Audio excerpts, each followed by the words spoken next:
नमस्कार, मैं हूं अभिजीत। आप न्यूज फॉर नेशन पर। नरेंद्र मोदी के तीसरे कार्यकाल के गठन के बाद आज पहला पूर्णकालिक बजट पेश होने वाला है। वित्त मंत्री निर्मला सीतारमण सुबह 11 बजे सदन में बजट पेश करेंगी। निर्मला सीतारमण लगातार ये 8वीं बार बजट पेश कर रहे हैं। इससे पहले 6 पूर्णकालिक बजट और 2 अंतरिम बजट निर्मला सीतारमण पेश कर चुके हैं। आपको बता दें, जब आज 2025 का बजट पेश होने वाला है, नरेंद्र मोदी की सरकार तीसरी बार सरकार बनने के बाद आज पहला पूर्णकालिक बजट है, तब आम से लेकर खास लोगों को इस बजट पर ध्यान है। खासकर बिहार वासियों को काफी उम्मीदें हैं इस बजट से। क्या कुछ महंगा होने वाला है और क्या कुछ बिहार वासियों को राहत मिलने वाला है इस बजट से, जानते हैं इस रिपोर्ट में। वित्त मंत्री निर्मला सीतारमण आज सुबह 11 बजे बजट पेश करेंगी, तो सभी की निगाहें उनकी घोषणाओं पर टिकी होगी। इन घोषणाओं में कुछ चीजों पर टैक्स बढ़ाया जा सकता है तो कुछ पर घट सकता है। इसका असर चीजें के महंगे और सस्ते होने पर साफ तौर पर दिखेगा। बजट 2025 पेश होने में अब कुछ ही घंटे बाकी है और सभी की नजरें महत्वपूर्ण घोषणाओं पर टिकी है जो आम आदमी पर बड़ा असर डालेगी।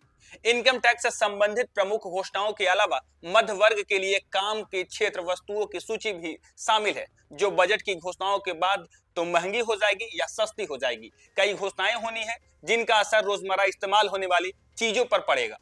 अमूमन बजट में कुछ सेक्टर पर टैक्स बढ़ाया जाता है या फिर आयात शुल्क लगा दिया जाता है। ऐसे सेक्टर के उत्पाद टैक्स बढ़ाए जाने की वजह से महंगे हो जाते हैं। इस तरह कुछ क्षेत्रों के प्रोडक्ट पर आयात शुल्क या तो घटा दिया जाएगा या फिर खत्म कर दिया जाएगा। लिहाजा टैक्स कम होने या खत्म किए जाने की वजह से इन प्रोडक्ट की कीमत कम हो जाती है।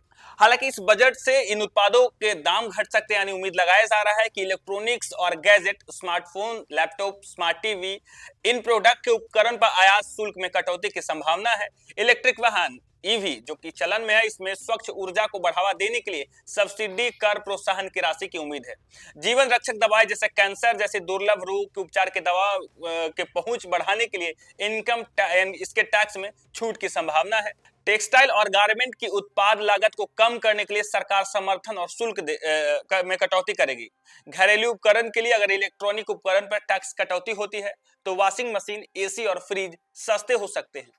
सोलर पैनल और नवीकरणीय ऊर्जा उत्पाद पर भी हरित ऊर्जा को अपनाने के लिए सरकार प्रोत्साहन की संभावना है। सस्ते घर के लिए होम लोन पर भी टैक्स लाभ या ब्याज में कटौती की संभावना है। लग्जरी सामान और हाई क्लास इलेक्ट्रॉनिक्स प्रोडक्ट्स से जुड़े प्रीमियम उत्पादों पर जीएसटी बढ़ने की संभावना है। ऑटोमोबाइल जैसे लग्जरी और उच्च स्तरीय इंपोर्टेड कारों पर कस्टम ड्यूटी में वृद्धि की संभावना है। तंबाकू और सिगरेट पर स्वास्थ्य उपाय के रूप में टैक्स में वृद्धि की संभावना है। शराब की खपत को कम करने के लिए उत्पाद शुल्क में वृद्धि की संभावना दिख रही है।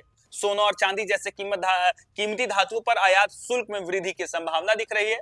हवाई यात्रा से जुड़े विमान ईंधन टैक्स में वृद्धि से टिकट की कीमत पर असर पड़ेगा। मोबाइल रिचार्ज प्लान और इंटरनेट सेवाओं, दूर संचार बुनियादी ढांचे की बढ़ती लागत के कारण महंगा किया जा सकता है। पीएलआई योजना को बढ़ावा, एक्सपर्ट का मानना है कि इस बार बजट में भी मेक इन इंडिया जैसे अभियान को बढ़ावा देने के लिए प्रोडक्शन लिंक इंसेंटिव जैसी योजना पर फोकस बना रहेगा। पीएलआई के तहत और भी क्षेत्रों को जोड़ा जाएगा ताकि देसी विदेशी कंपनियों इन सेक्टर में आकर भारत में अपना उत्पादन शुरू कर सके। इस योजना का फायदा घरेलू बाजार को मिलता है क्योंकि भारत में उत्पादन होने से यह कीमतें सस्ती होती है। और आज देश के वित्त मंत्री निर्मला सीतारमण पूर्णकालिक बजट पेश करने वाली है। हालांकि खास से लेकर आम तक का जो है नजर इस बजट पर टिकी हुई है, क्योंकि लगातार आम बजट में जो है कई चीजें महंगी होती है और कई चीज सस्ती होती है। और आज 2025 का पूर्णकालिक बजट पेश होने वाला है, तब पूरे देश की नजर बजट पे होगी, मोदी सरकार पर होगी। खासकर बिहार वासियों के लिए इस बजट में क्या खास होने वाला है, कुछ ही देरों में साफ हो जाएगा। फिलहाल के लिए इतना ही। आप देखते रहिए न्यूज़ फॉर नेशन।